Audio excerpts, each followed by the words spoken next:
All right, welcome to the AdaptX podcast, where we have conversations with individuals building accessible businesses, advocating for inclusion, or excelling in adapt sports. Our intention is never to speak on behalf of those with disabilities, but to provide a platform to amplify their voice and share their ideas for a more inclusive and accessible world. Today, I am joined by Jake Haendel, the creator of Ahoi, one of the founders of Ahoi, an accessibility app that is identifying barriers in the environment and identifying businesses that are prioritizing accessibility. He's the only survivor of acute toxic progressive stage 4 leukoencephalopathy. Nailed it.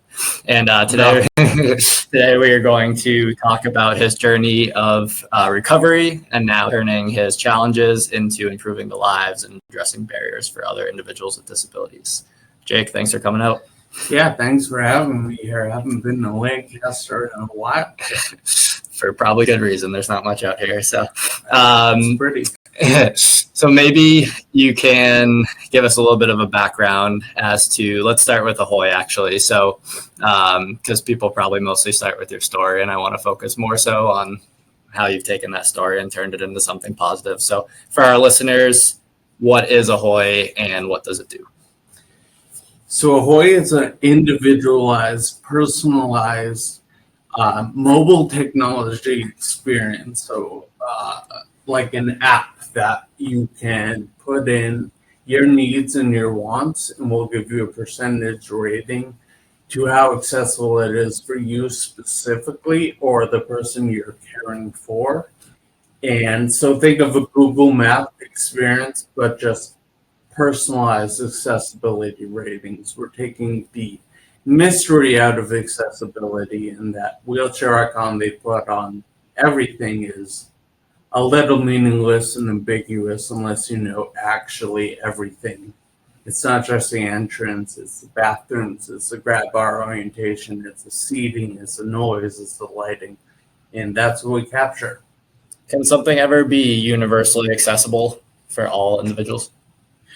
It's a great question. I know for me personally, I don't think I've ever been to a place that, even a place that is really excellent, and I'm like, oh, it's so good, everything's perfect. Then I go into the bathroom, and it's like the bathroom lock is complicated.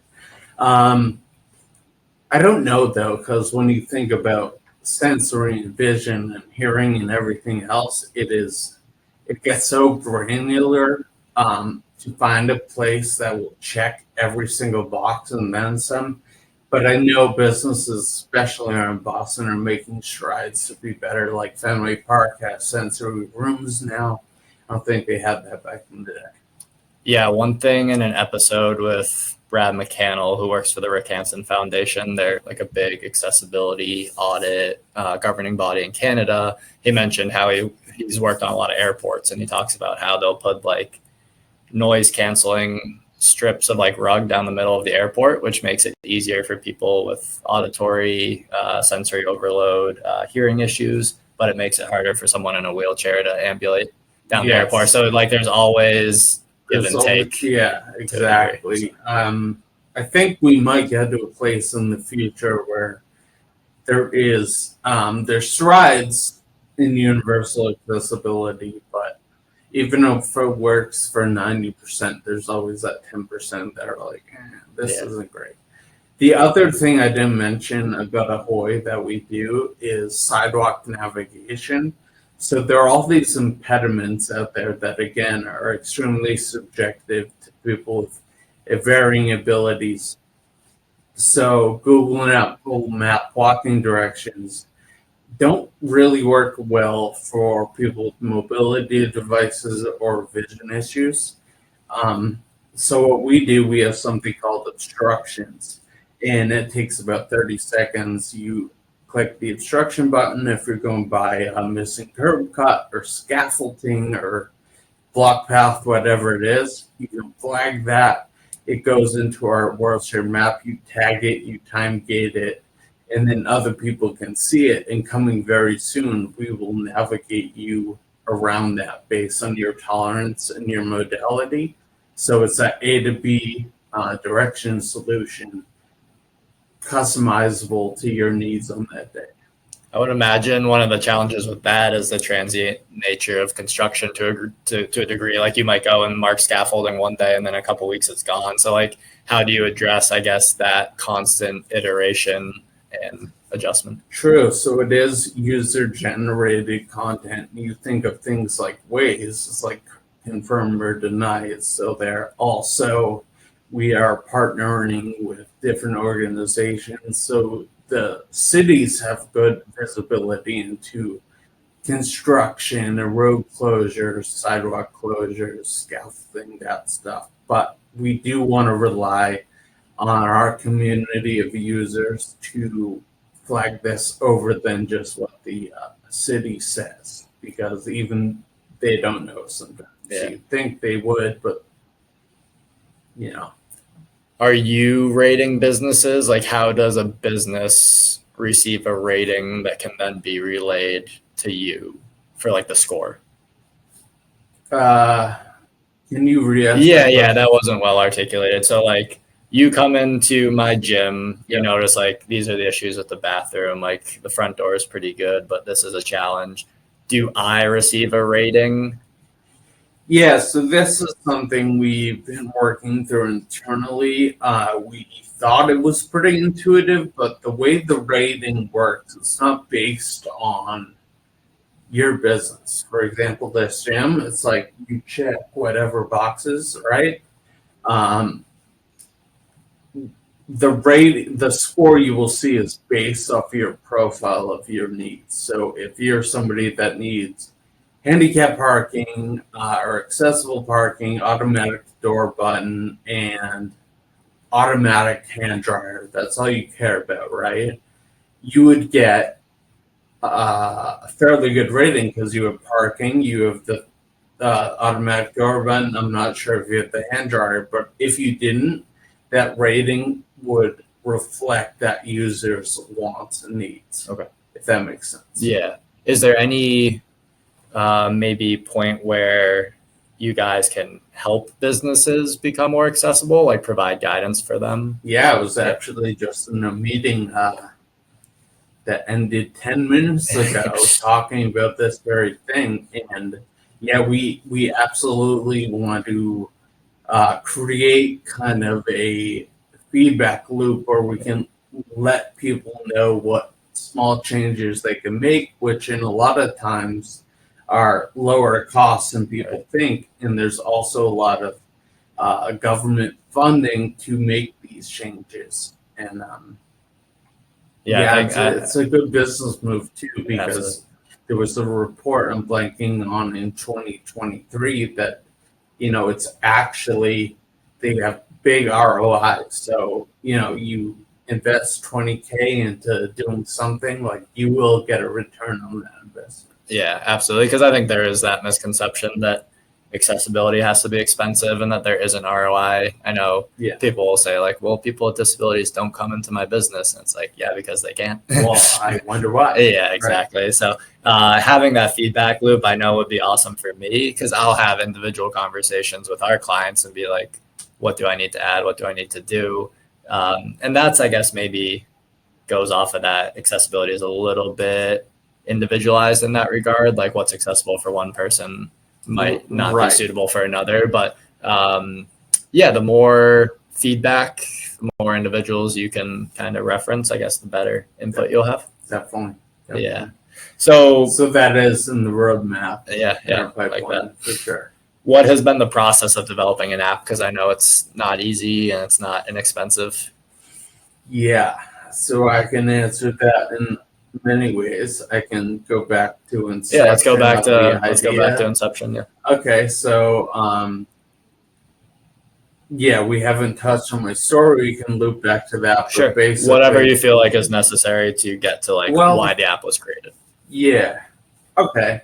Maybe we start there. Yeah, I don't want to bury the lead about the diagnoses, but I'm always trying to focus on what our guests are doing. I'll do a really short one. No, I think it's important to talk about it in its entirety. So why don't you go back to? So I used to be a head executive chef. I was the guy that could, run around. I worked 14-hour days. I could book a flight on a whim. I could do anything I wanted, right? In 2017, I was newly married and on the way to work one day, and somebody noticed my voice was a little different. It was higher pitched. And that went on for about a week. Somebody was like, you should go to the hospital, get yourself checked out.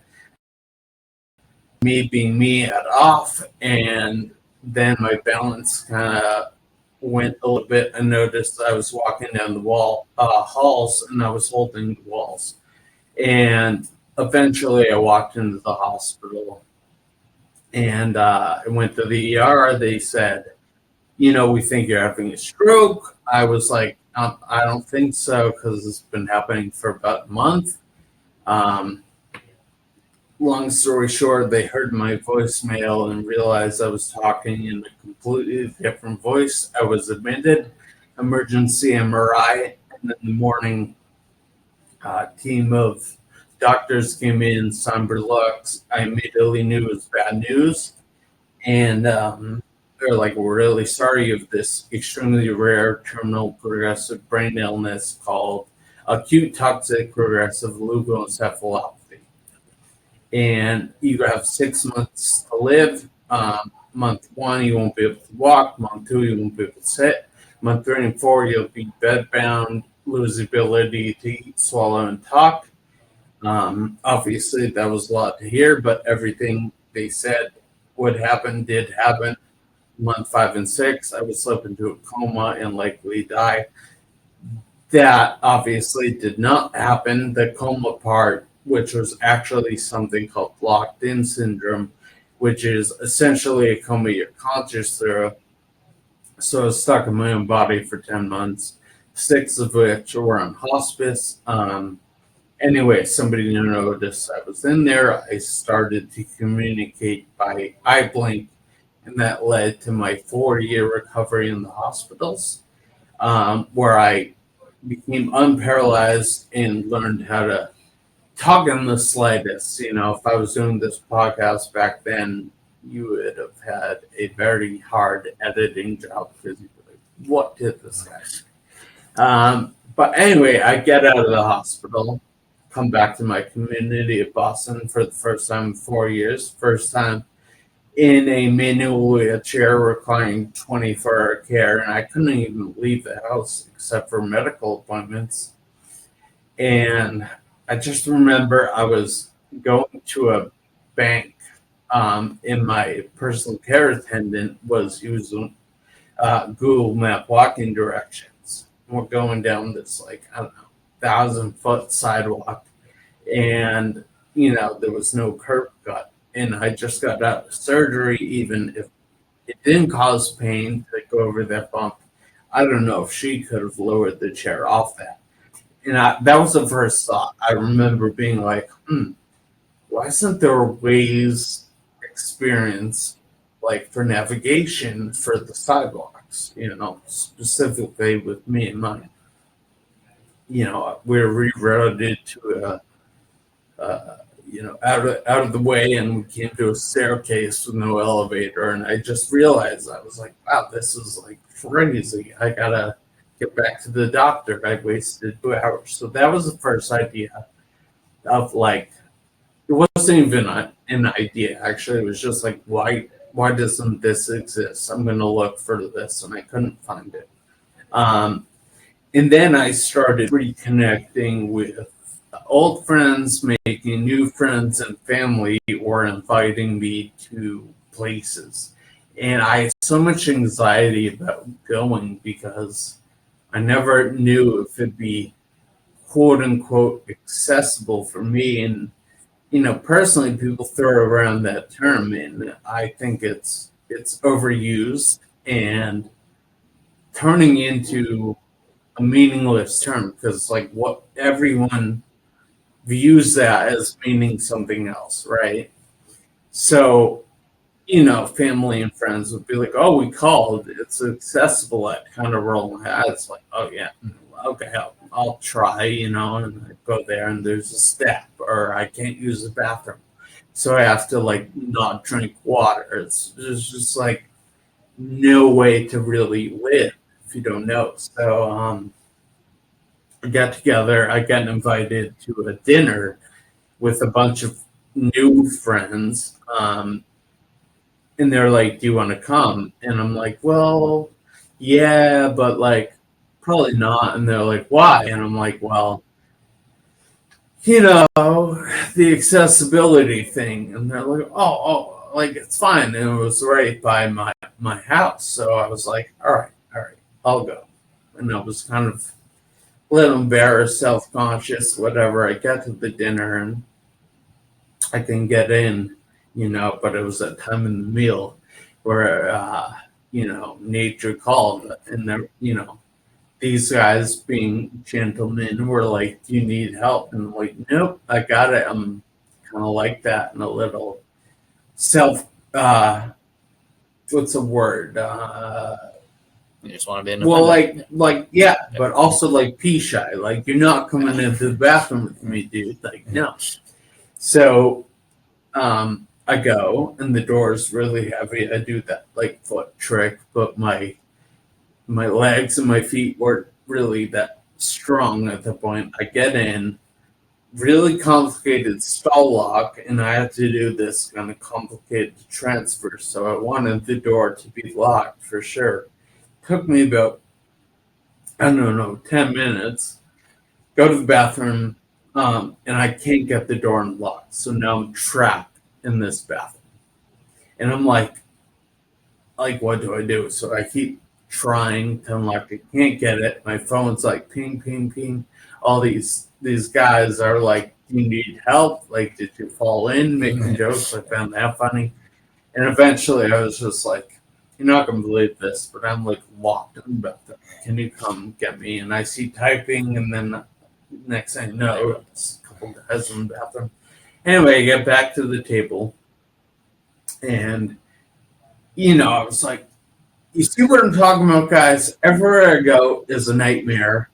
Why does this stuff a mystery? It should." And I essentially pitched this idea without realizing I was talking to a group of guys that build apps for a living and have successfully done this. So that was the inception of the problem and the idea, and me conveying it to people that could help me bring it to fruition.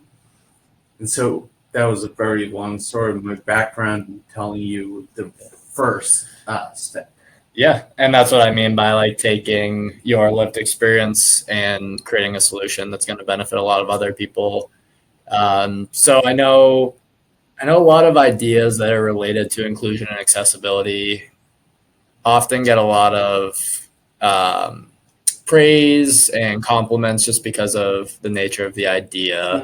But at the same time, they need to be socioeconomically accessible. They have to be sustainable from a business standpoint. Totally. And I think that's like a taboo topic in the disability space. Like, oh, you're going to make money off of people's accessibility needs. It's like, yeah, because you need to create that is sustainable. Burn money. Yeah. Actually, So a lot of it. So I guess that's an intro to my question of how are you planning on taking this that might have a smaller addressable market than other apps, and how are you going to make it sustainable? Totally. And also, I didn't really answer your question leading beyond inception. Like, how did you guys start building Yes, this? we'll get to that. Yeah, we'll hit that. Okay, so how are we making it? Can you repeat that? Yeah. Question? What is the step to making it sustainable economically, like generating money and generating revenue? Totally.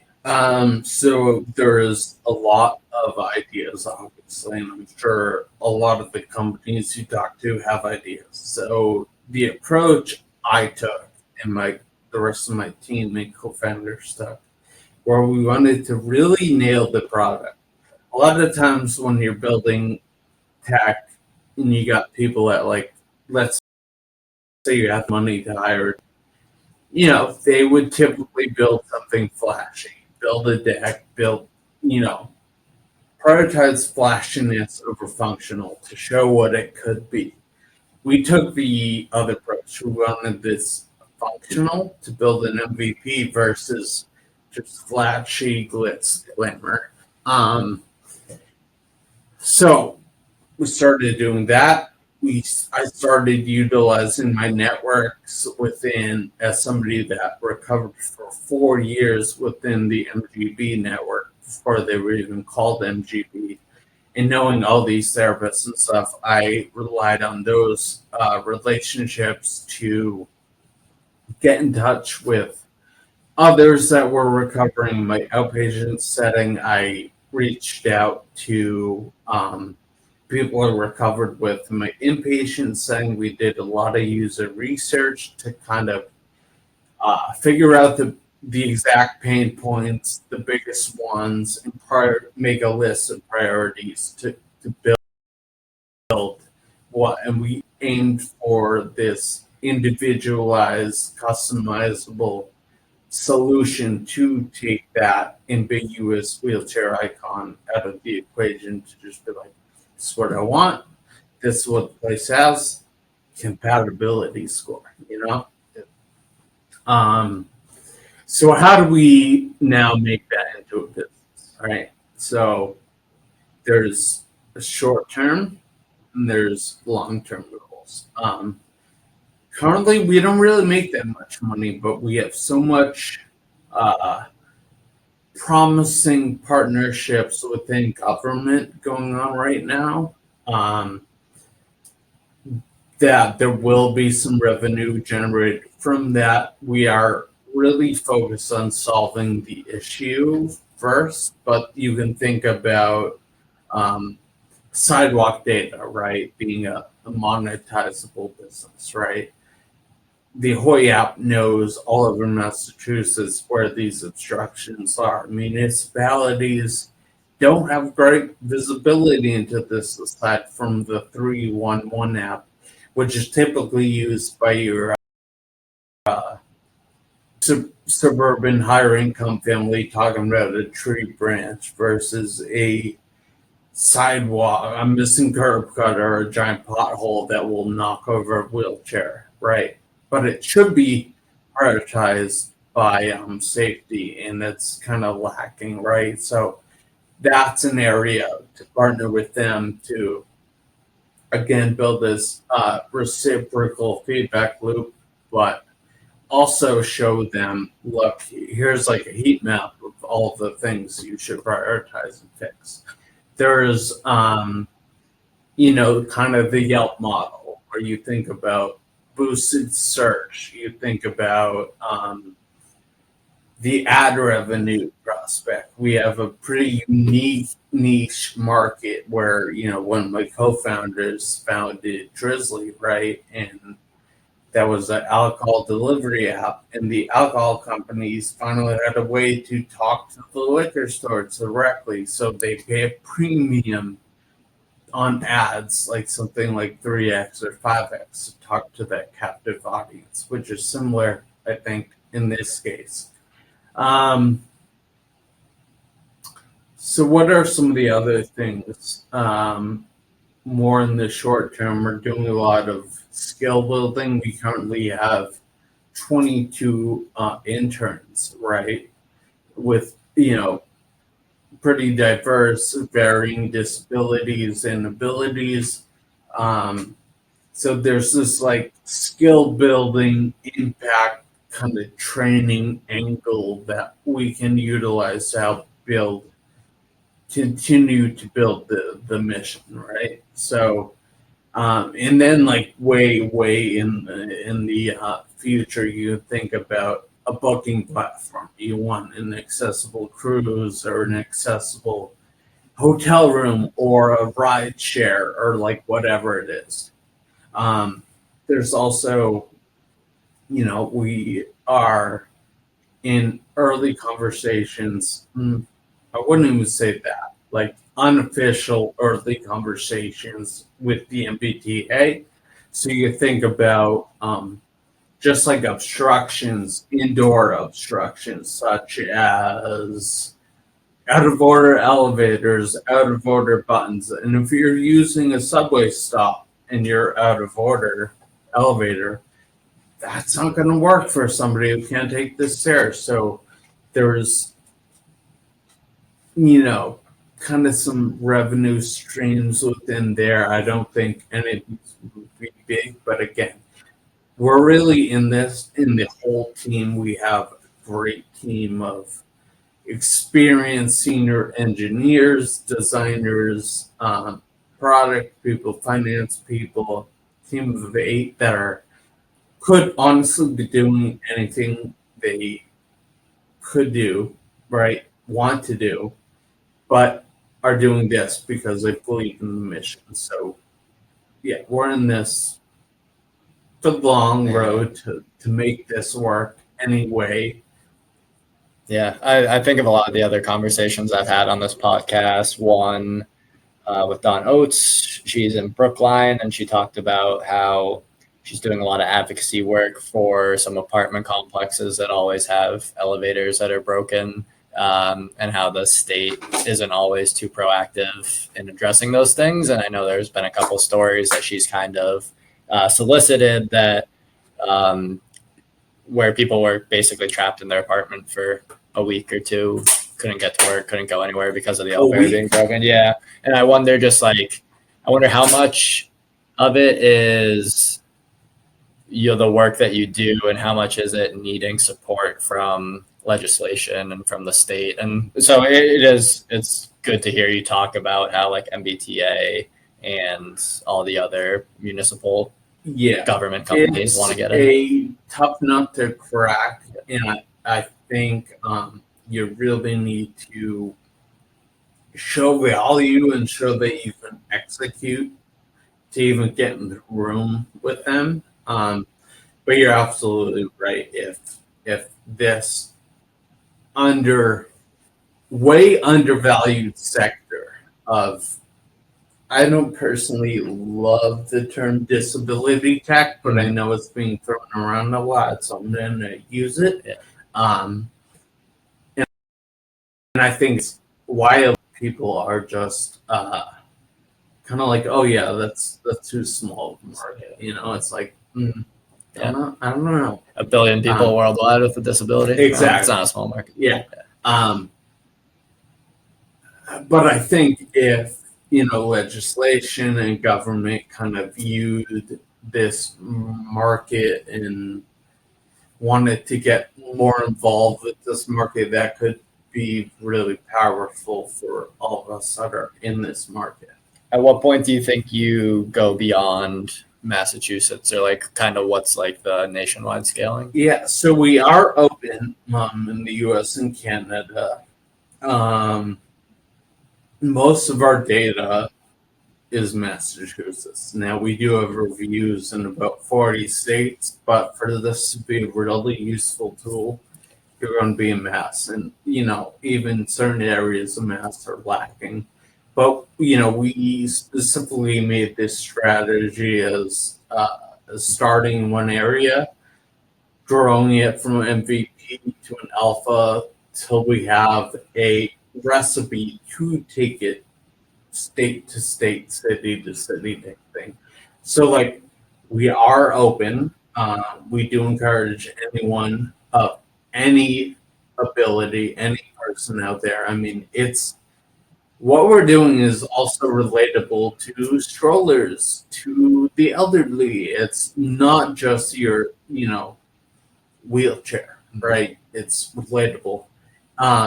In the way you get reviews in your areas, get some people to review. So we are open this kind of expansion in our plan, like what we got going on in Mass. I would hope to say 6 to 12 months to go to another city and really bake it out like we've done in Mass. Everything does take longer, so I would say more like 12 months. Can anyone leave ratings? I wonder, like someone without a disability who wants to support the mission going around, and I wonder if they would incorrectly label things. Is there some sort of vetting process, I guess, for like mistakes? So to answer your first question, anybody can, and we encourage people to, and we have heard that from people that want to contribute. They are scared of doing it wrong. Yeah. So when you like download, log in, sign up for the app or whatever, the first thing you'll see is some explainer screens, like what a good review looks like. And my feeling is people might glance through those to just get the app, but if you go back to them, it really does lay it out. I think it's helpful, and I think people would find it fairly intuitive to actually contribute something meaningful. And I was quoted in the Boston Globe. I'm like, there's all these people that Instagram the same filet mignon they have every Thursday night, right? It's like, go take a picture of an entrance or a door, help a couple thousand people, or God knows, 1 billion people, And then to answer your question about the vetting incorrect data, so we have not seen any bad actors. Actually, I've seen one. It's a guy who must own a chain of jewelry stores, and he likes to review his jewelry stores, and it's like 50% off, like amazing jewelry. So obviously, he doesn't understand the platform. Aside from that, haven't seen much of that. There will always be, I think, even somebody doing their best will label something that is not there as there. And the beauty about it, it's like any pictures help, that will just tell you, but also we want multiple people to review the same location, so it'll get to a point where it's like 11 people said thumbs up, 1 said thumbs down. So like obviously, I don't have a huge grasp on like artificial intelligence and how that plays a role in startups and tech, but can you leverage already existing data that's just out there on the website and like incorporate it into your app?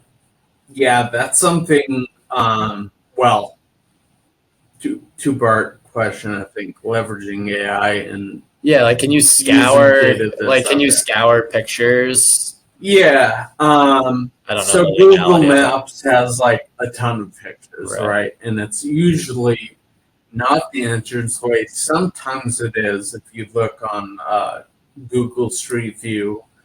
I've been led astray there because there's barbershops in Boston. It looks great. You get there, it's far and step. And all the other pictures on Google Maps are, ambiance. You can see the tables there. So there is a way to do some of that. The other thing, though, is I really want this from our community because we have a stake in the game to clarify, I don't mean just our community, but as in like disabled community, I mean people that understand Ahoy to do this, because we're looking at this through the lens of accessibility, like your average Google Map photo is not.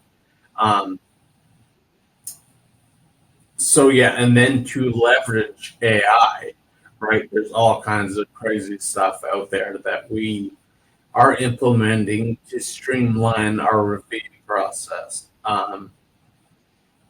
That should be very interesting in the coming months. So if our listeners want to download the app, start leaving pictures, start leaving reviews, they can?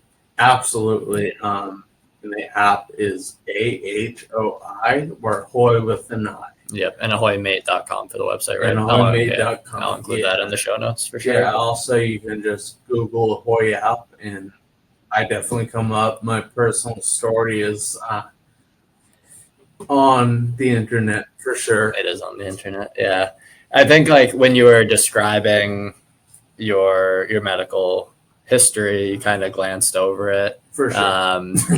So you definitely glanced over it. So for people that might not understand, I guess, the nature of it all. So for 6 months, doctors people assumed that you were in a vegetative, unconscious state, but you were locked in syndrome is basically you're in a conscious state, but paralysis of voluntary muscles prevents you from any movement, any speech, etc. So you're present cognitively, but people assume that you're not. So for 6 months, you were basically trapped inside your body. For 10. For 10 months.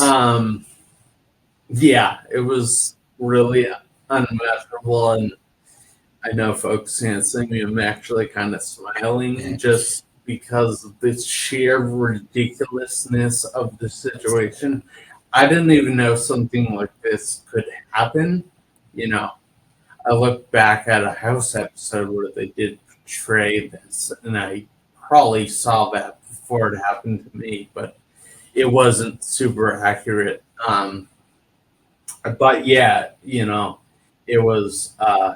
You can imagine, if you can imagine, like prison, solitary confinement in a hospital bed, positional eye gaze only, in extreme chronic pain within medical crisis, overhearing everything like you're a fly on the wall, from the good, the bad, the ugly. Mostly, what am I talking about? Good. There was nothing good. It was just your husband has, you know, he won't make past Christmas, or we're doing this like Spinal Tap, or like whatever, right? For 10 months, and when you're trapped in your own body for so long, your mind starts going wild. Time felt, I mean, I didn't know what time it was. I never knew what day it was. Minutes felt like days, days felt like weeks, weeks felt like years, 10 months felt like 50 years, no joke. And the fear of never being able to escape, and this might be forever, because there came a point where they kept saying, he'll die by Christmas. He won't make it to the new year. Now I'm on hospice, and they're like, you won't make it through the night. And there came a point where I was just like, okay, I don't think I'm gonna die, like, because I would have a monologue in my head constantly. I was like, but I might be trapped like this forever, and that was really scary. In the moment, I realized it was something a lot worse than death. So for 10 months, I can't sit alone with my thoughts for 10 minutes. For 10 months, how did you make the time pass, and what coping mechanisms and strategies did you use? Yeah, I was in a constant state of panic and up and downs. So I would have to, like, I would start panicking, and I could hear my heart monitor go off. I was going through something called autonomic storming, which is like a constellation of these symptoms. You're diaphoretic, you're posturing, you're all this stuff. I would swing from to hypothermia. It was a disaster, and I knew if my heart rate kept going up, that would put me into a storm. But yeah, I would try and calm myself down. I would say, like, you're okay, Jake, you're okay, focus on something. And, you know, I kind of had these like reels. Like, actually, they're kind of like, I never thought about this. They're kind of like Instagram reels of my own past life, of like good memories, right? So it'd be like me vacationing, or me with a girlfriend from high school, or like whatever, these reels going through my head of memories that were coming at some time.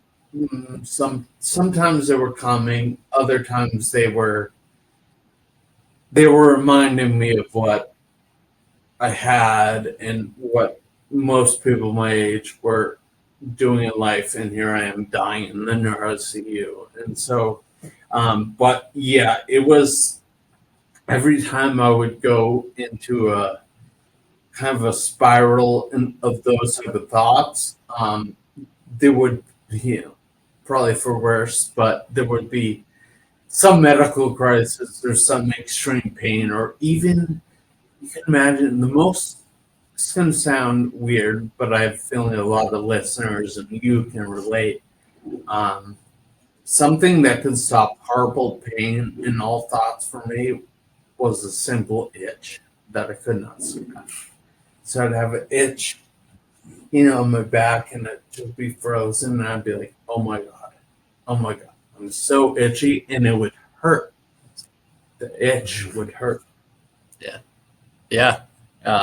There's so many things, I guess, that you take for granted that you wouldn't assume. Yeah, I would also do like math problems in my head. I had this thought of,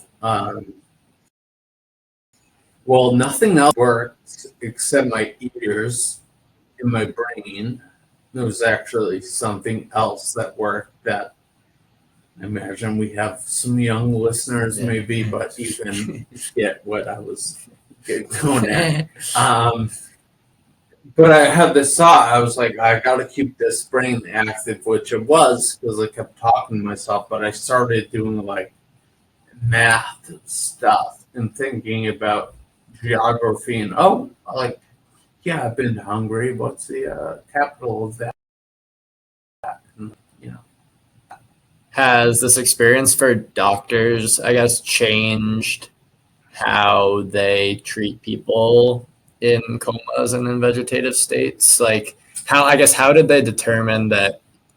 How did they come to the conclusion that you had no conscious activity, but other people in comas, they still try to stimulate through music, etc.? Like, why weren't you given those things as well?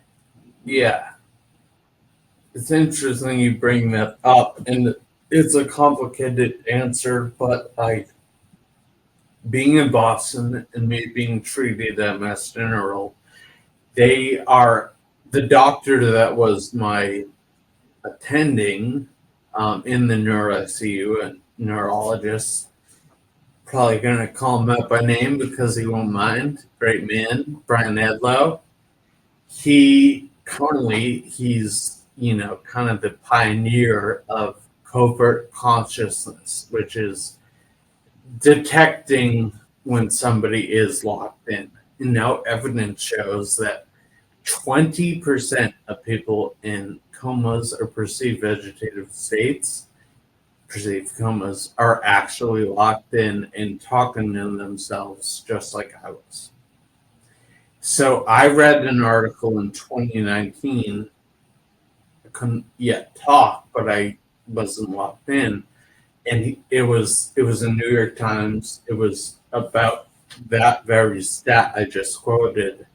And I was shocked to read Brian Edlow in there. So we reconnected. I'm not sure if he knew I was still alive. Actually, it was kind of a surprise. I was on CBS Sunday Morning, and he didn't know I'd be there, but he was coming to speak on my case, and I was in the room, and it was great. But this is very new research, right? And they haven't yet found a way to really detect this in everyone. There are fMRIs being utilized where, they'll put a quote unquote comatose vegetative machine and they'll say, hey, Brad, like pretend you're holding baseball, now throw it. And if he can comprehend, they'll see like a blip on the brain scan, like a light bulb go off. So then they know, right? Then the question becomes, well, how do you get them out, right? But one thing through my experience, Brian, the quote unquote bedside exam to detect if someone's with it or not, obviously it's outdated and there's little gaps. People fall through the cracks like I did. This is a relatively morbid question, but what led them to determine that they should keep you alive? Like, at what point do doctors determine that someone's probably not going to come back? Yeah, I remember overhearing, because I was on a breathing machine, feeding tube, all that, and I remember again positional eye gaze looking at the roof, ceiling, but I could hear everything, and I remember them coming in and they, said, "Well, Mrs. Handel, it's time to, consider withdrawing life support." And it was interesting because I was kind of at that period right before I heard this. I was kind of like, God, I hope I die soon, because it's really torturous. I mean, it's torturous even without pain, but with pain, it was really bad. Um, but I remember overhearing that and saying in my head, like, wait, no, but I'm in here. They thought I was brain dead, for lack of a better term. I heard nurses use that term, like, oh, don't worry, he can't hear you. He's brain dead anyway. Um, and I was like, no, like, you can't do that. I'm in here, and how many other people are in here? I couldn't really imagine at this time that I was the only one, right? Um, so I really wanted to escape to speak to this, which I do today, obviously. But to answer your question, that was on the docket. Luckily, my wife at the time was like, "No, I don't want to do that." But there did, when I survived past Christmas and made it to the new year of 2017, they were like, "It's time for hospice," and at that point, it's comfort measures only. Um, which by some miracle I survived through that too. And then they didn't know what to do with me. To go back to the brain scans and stuff it was showing, I mean, they did.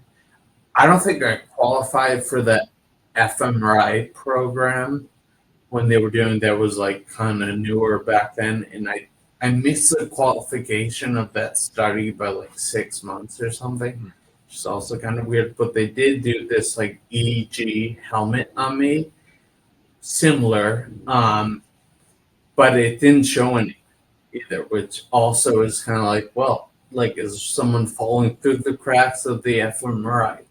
Possibly, Um, but yeah, it showed like, I'm not an expert in this, but slow theta and whatever. So I have neurologists that reach out to me this day that are kind of like, yeah, I mean, it's extraordinary to think with the condition your brain was in, that you were not disconnected from all reality and knew what was going on. Yeah. And then at some point, your first movements, a blink, a wrist twitch, and then what were maybe the months that followed? What was that timeline of regaining function and then going to rehab? Yeah, the first thing somebody noticed after the hospice on rounds back in MJ was a minor wrist twist. First time someone spoke to me in about 10 months. Hey, I don't know if you can hear me, but if you can do that again. I was trying to, apparently, as I was saying to myself, oh my God, I can't do it. I hear he's doing it. That led to someone to come in to teach me to blink, which took several weeks. And that led me to Spalding Rehabilitation Hospital to start my recovery. So what was the... Yeah, I guess so. You said the process of learning how to blink took a few weeks. I guess just what was like that timeline of recovery, like a first twitch? First twitch happened, kind of a cool story. I remember hearing if you ever watch fireworks here in Boston, they shoot them over to Charles, and I hear all these bangs, right? And I'm like, what the hell is that? And I can't move to look. And I'm like, oh my God, it must be like the 4th of July. Mm-hmm. And I had all these, again, reels of memories of me being delinquent running around the Esplanade, right? And I was like, I'm gonna see those fireworks again one day. And within days of that, led the wrist switch. That was 4th of July 2018. A couple days after that wrist switch, I would say by August I was in Spalding, totally paralyzed and nonverbal using a letterboard. Spalding for 3.5 months. During that time, I learned a new nonverbal augmentative communication board called the Megabee that allowed me to kind of spit out paragraphs with eye blink very fast, which was great, but also requires a person on the other end to know how to use it. And because it's not used that often, things got misunderstood a lot. During that time, I also got some gains in my neck, minor movements. A more passive range was possible at that point. From there, I went to Western Mass State Hospital and did about a 15-month stint. Most of it was 2019. And I would say in 2019, I first was moving some arms, some digits, very simple, and also making baby sounds. Mid 2019, I could say vowels. By late 2019, I could make an incoherent mumble. From there, and that's when I started my YouTube channel, not as a way to gain followers, but we were recording this recovery because my care team back at MGH really wanted to see it, right? And the files were too big. So I got help creating a YouTube channel with a way to send a link with a big file. And it started with my care team watching this stuff. And then I remember I got a FaceTime call on my iPad by my primary care.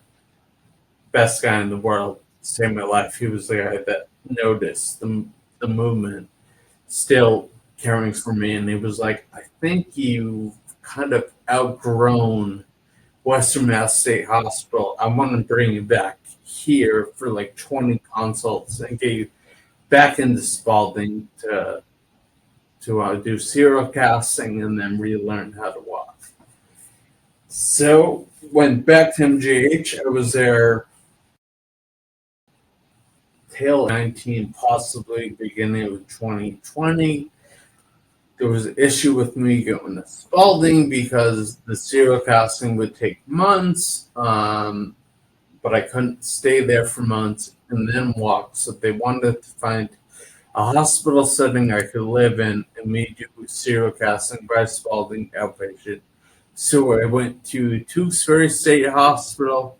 Probably too much detail here. Sorry, man. Yeah. Kind of like lived there, went outpatient, still making huge gains, and then COVID happened, which threw a wrench in some things. But yeah, and that led me to getting a surgery on my feet to expedite. It was actually on my Achilles, so both Achilles, to bring my feet from contraction up to neutral. And that was December 2020. And I remember telling my primary care, I'm like, I'm done with the hospital. I'm moving home. And he's like, where's home? And I'm like, I don't know, but I'm going to figure it out. And he's like, well, if you prove to me you can figure out a place, you need 24-hour care. If you prove to me you can do that, I'll sign off on this. And I did.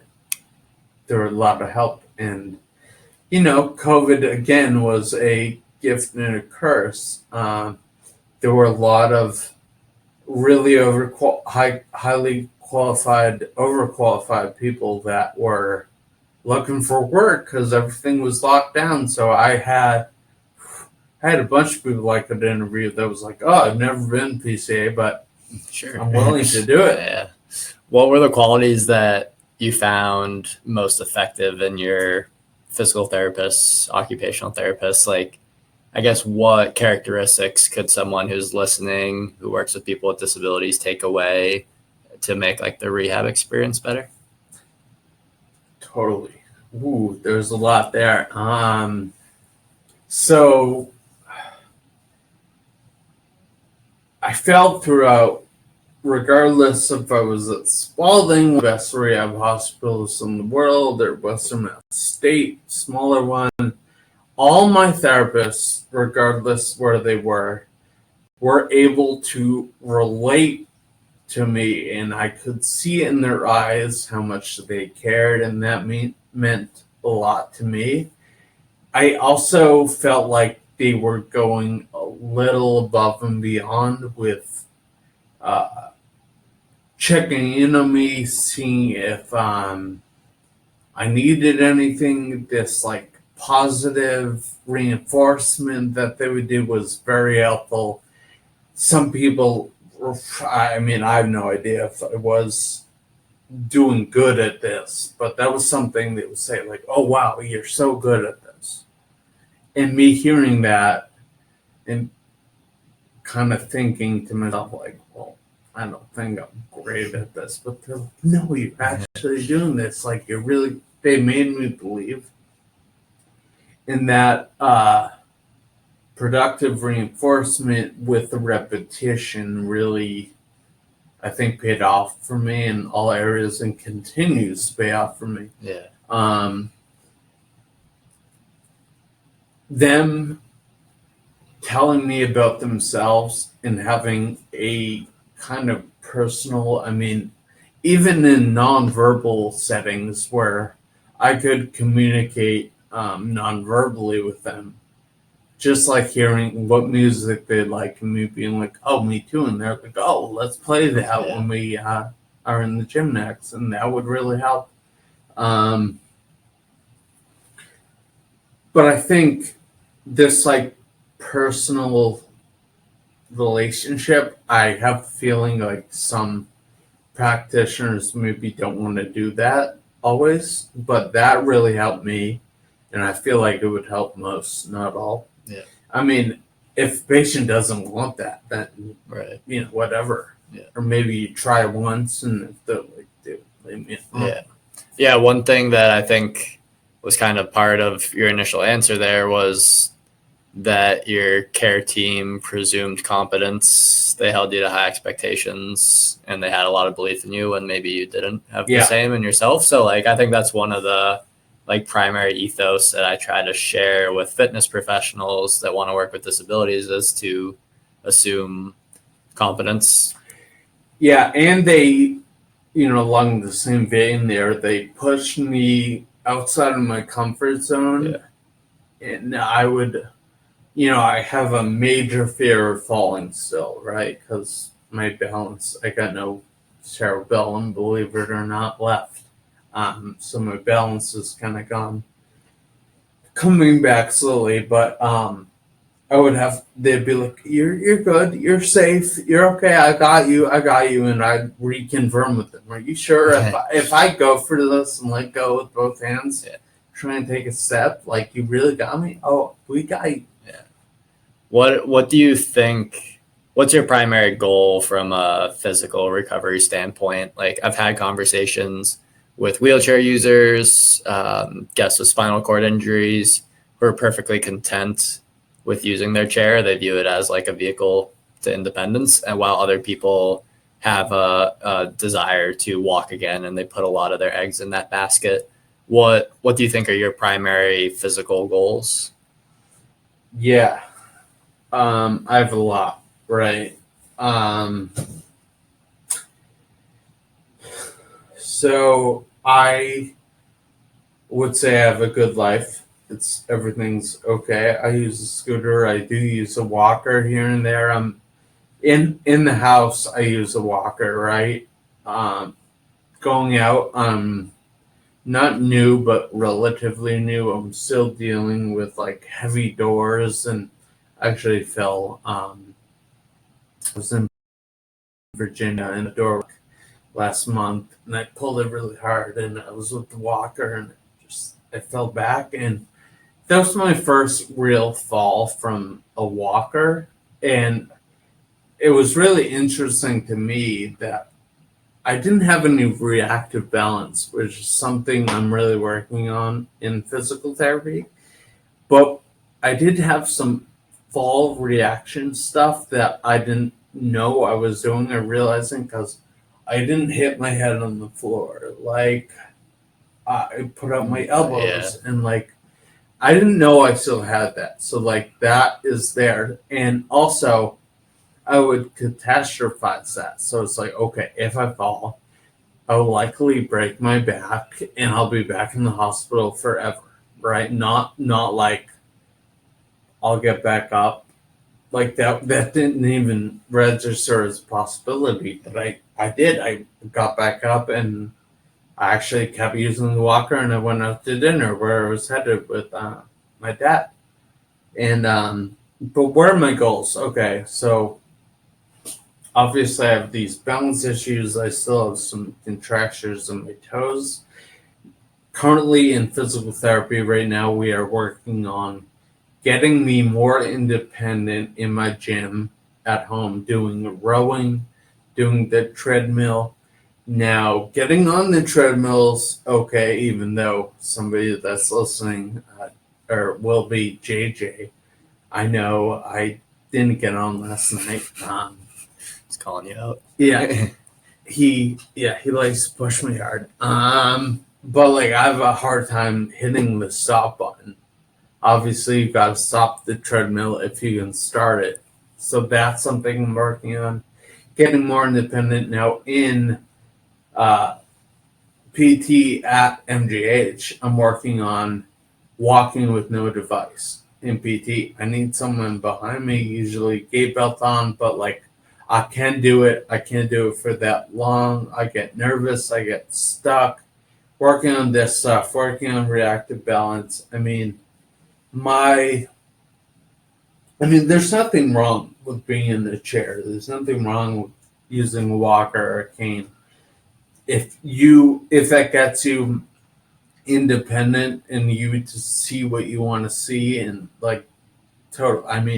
Coming from where I came from, like just being rolled at fresh air was like, whoa, this is amazing, right?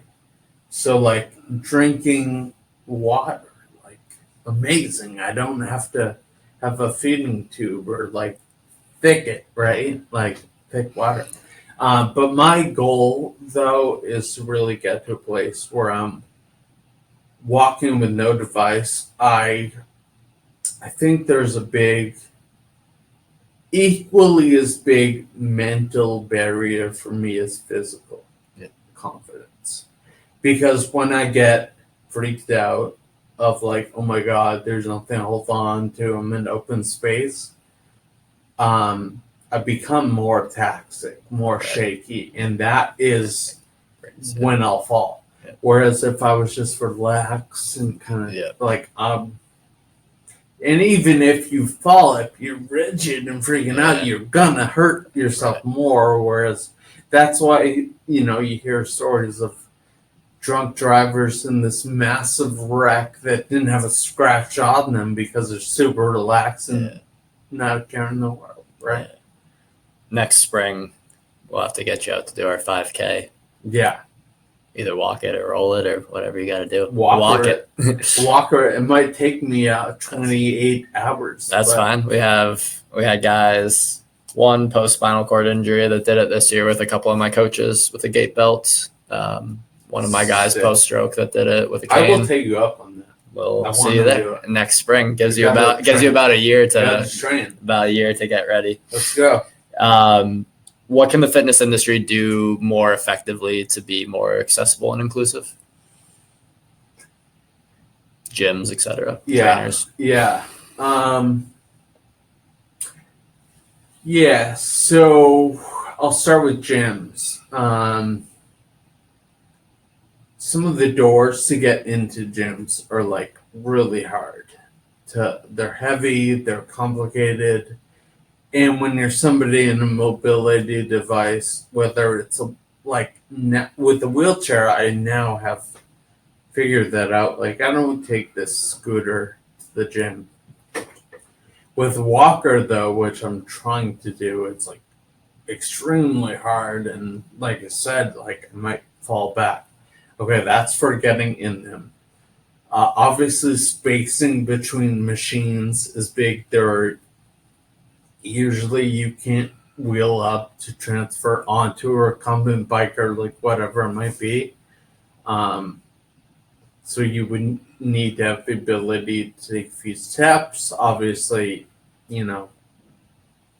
I still don't have that, I guess.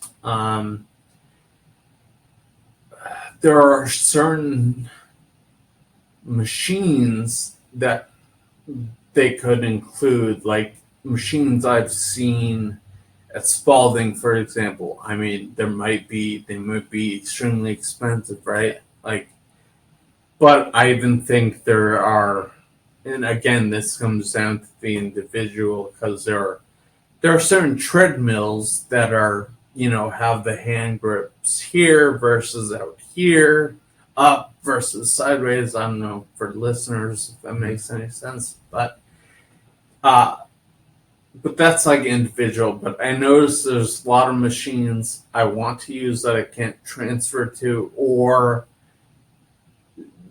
don't really fit what I'm looking for something to hold on to. Yeah. All right. When it comes to trainers, I don't want to speak. So I do have a trainer, and he's great. He's also like physical therapist, so it makes sense.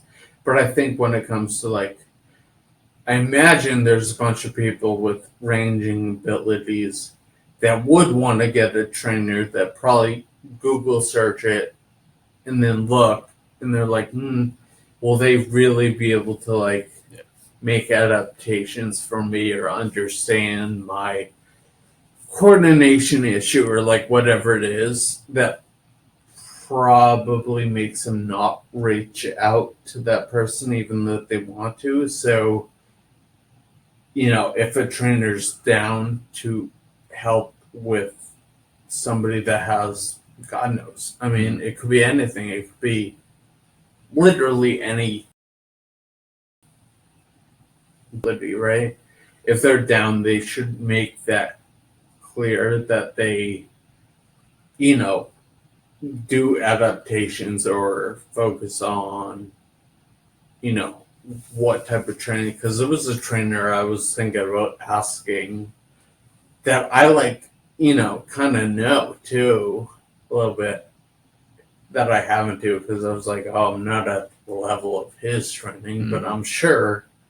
Well, I'm not sure, but my intuition says if I was like, dude, do you think we could make a program with my abilities in mind? He probably would. But just having that visibility so people that want that don't rule that option out, maybe. Yeah, we're trying to build a database of fitness professionals that have either gone through our course or similar sort of continuing ed things, so that you can enter your zip code and find someone who's willing and able, at least, because I don't need to know a ton about your diagnosis to help you in the gym. Your diagnosis, I guess, isn't really the manifestation of what you do out there. So if we go out into the gym after this, we're just going to figure out how you move, how you transfer, what you can grip, what you can't. And that's just going to be a process of problem solving. Yeah. And it's not going to be influenced by the fact that you had locked-in syndrome and this other thing in the past. It's just going to be influenced by what your current condition is. And you tell me oh, I can't dorsiflex, I can't flex my ankle, or I can't push off my toe because it's contractured.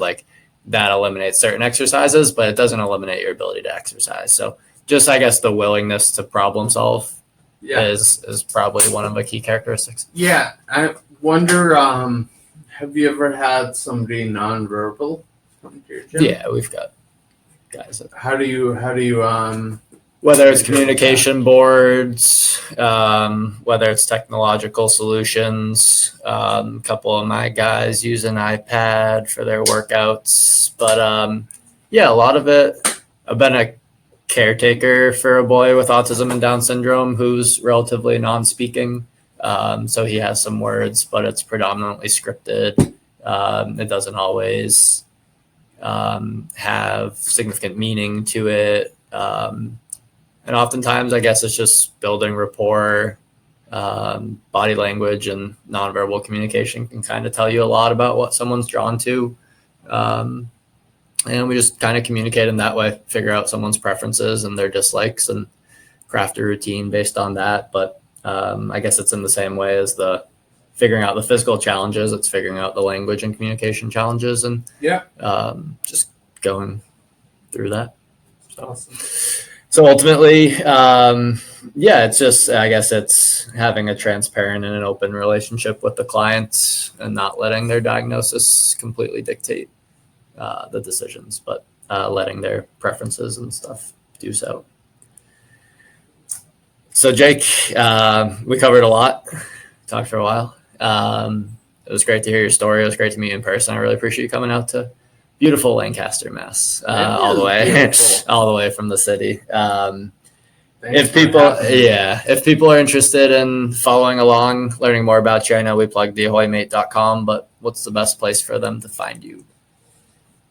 Yeah, good question. So if you want to I am not shy about being found. I don't think for anyone listening it would be hard to find me. I was about to give my email. I think you go to the website, honestly, and there's a contact us. I can give my email though. I can include stuff in show notes. I can include contact information in show notes. Okay. I think I found you on LinkedIn. Yeah, so I'm on LinkedIn. I'm on all the platforms. I go by Miracle Man, no E, so MIRACL Man 31. That's my social handle on all platforms. LinkedIn, just my name. But yeah, anybody that wants to reach out, talk about accessibility problems. I do a lot of work with folks going through unique challenges in the ICU, like families that want advice. I give my perspective. I don't want to. I'm obviously not a medical professional, but I can give my insights. Particularly around locked-in syndrome, people reach out, but anybody can reach out to me anytime. Cool. Thank you for listening to the AdaptX podcast. Our effort to amplify the ideas of our guests and create more inclusive and accessible industries is futile unless these episodes reach a larger audience. If you enjoyed our discussion today, please leave us a rating or a review on whichever platform you use. And if you would like to learn more about AdaptX, the course that we teach to health and fitness professionals and the projects that our organization is working on, you can subscribe to our newsletter through our website, www.adaptx.org. Until next Monday.